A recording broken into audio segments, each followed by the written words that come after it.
আমি মনে করি এটা সমাজের যে ভারসাম্যটা আছে এটা রক্ষা করে, আর ভাই বন্ধুত্বর মধ্যে একটা আবেগ ইমোশন সৃষ্টি করে, যার জন্য এই ভ্রমণটা অনেক জরুরি।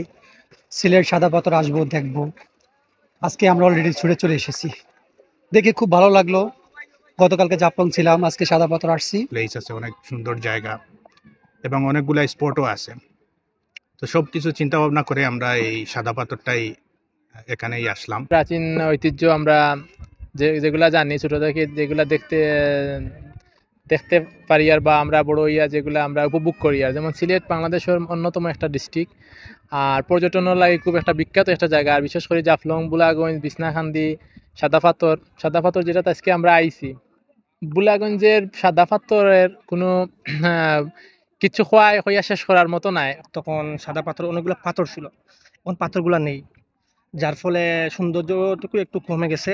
আর পর্যটনের জন্য একটু মনিটরিং দরকার, যাতে সিটগুলা বা বিভিন্ন এই পাবলিক টয়লেট আছে আপনার পানির জন্য, বিশুদ্ধ পানি পর্যটকদের কাছে সরবরাহ করার জন্য, এটাই আমার দাবি।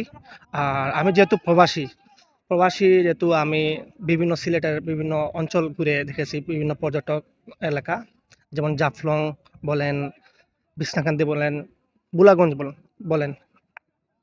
এর থেকে বুলাগঞ্জ আমি রেটিংয়ের মাঝে আমি 3 নাম্বার দেব। প্রথমে জাফলং এই বেস্ট। বিশেষ করে অন্য জায়গাগুলোর তুলনায় এখানে যে পাথরের পরিমাণ বা এখানের যে পানি খুবই ভালো লাগে আর কি, পরিবেশটা খুবই ভালো লাগে। আমরা একসাথে কয়েকটা ভিউ নিতে পারি, যেমন পাথরের ভিউ নিতে পারি, পানির ভিউ নিতে পারি, পাহাড়ের ভিউ একসাথে নিতে পারি। অন্য জায়গায় সবাই আইসি মিলিয়া, আর এখানে ভ্রমণ করিয়া আমরা খুব ভালো লাগছে, গোসল করছি, খুব সুন্দর পরিবেশ। সিলেটর সাদা পাথর তো আর ন্যাচারালি অনেক সুন্দর। এটা এই সবরে লইয়া যে ইলা আওয়া, এটা তো একটা আনন্দের বিষয়। আর ইলা সবসময় আওয়া হয় না। আর আমার গ্রামের বিশেষ করে দক্ষিণ ভাগার সবাইরে লইয়া আইতে পারছি, ওটাও নিজের কাছে অনেক খুশি লাগে।